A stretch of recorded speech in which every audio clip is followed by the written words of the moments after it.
Hey beauties, welcome and welcome back to the channel. In today's video we are going to be making a very powerful remedy, and it is also very simple to make. And our first ingredient is bay leaf. Bay leaf is a spice used in cooking, but apart from using bay leaf to cook, it also has a lot of benefits for our hair. Bay leaf work wonderfully well to tackle dandruff and itchy scalp. Bay leaf is rich in vitamin B, which is known to improve the overall health of the hair, but most importantly, bay leaf help to promote hair growth. They help with hair thickness. Like if you want to grow a very thick hair, then you should include bay leaf in your hair recipe. Bay leaf also help to prevent hair loss, which is a problem that many of us face, and it also helps to prevent premature growing. So guys, if you're suffering from premature growing, you're suffering from hair loss, you're suffering from itchy scalp and dandruff, or your hair is not growing, then you should include bay leaf in your DIY treatment. And our second ingredient is cloves. I've talked about the benefits of cloves on this channel, so I'm not going to bore you with it because I know a lot of us are already familiar with it. Our last ingredient is hibiscus. Hibiscus is loaded with vitamin C, flavonoids, amino acids, and other great nutrients which help to stop hair loss and also prevent alopecia. Hibiscus also help to nourish the hair, promote healthy hair growth, and also provide a soft and silky texture. So those are the three ingredients we are going to be using today to make this powerful remedy. I went ahead to add hot water, and I'm going to let this infuse overnight so we can get all the benefits from the three ingredients we are using. If you've watched to this point and you're not subscribed to the channel, please kindly click on the red subscribe button and make sure to turn on your post notification so you'll be notified when I post a new video. And kindly give this video a thumbs up so YouTube can recommend this video to other viewers. Thank you.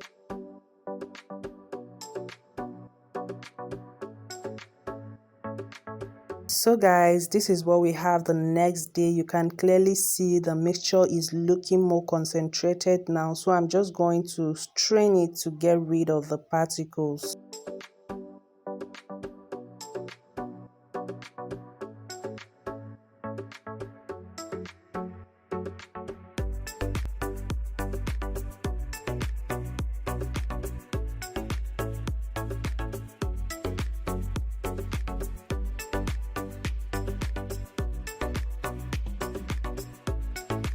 At this point, I added my hair oils, and I'm using my hair growth oil and also tea tree oil. You can use any oil of your choice. And after this, I'm going to transfer it into my applicator bottle and go ahead to show you guys how to use it. Please don't go away because I'm going to be giving you some information at the end of this video. Kindly watch the video to the end and don't forget to like this video.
So guys, over here I'm applying it on my cornrow. As you can see, this is my protective style for the week, and I'm not going to be washing out this treatment, so you can totally use it on your protective style because it is not supposed to be washed out. And if you're worried about the stand of hibiscus, you can reduce the amount of hibiscus you use in this spray, so that way it doesn't leave your spray too dark and it's just going to be perfect. And like I stated earlier, if you're experiencing premature growing, then you should really use this spray because it contains ingredients that will tackle premature growing. This spray is going to naturally darken your hair if you use it over time, and it is very easy to make from the comfort of your home. You just need to get these three ingredients and make this spray. Use it 3 times and you're going to see great results, guys. I really hope this video is helpful to you. Don't forget to leave your comments in the comment section and kindly watch this video to the end so you can see what I am going to do after applying my spray.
So after applying my spray, I went ahead to oil my scalp and just kind of massage my scalp to promote blood circulation. And over here, I'm tucking in my ends because this is one trick that has really helped me recently to retain length, guys. If you're trying to retain length, please always ensure you protect your ends. Okay, guys, see you in my next. Bye.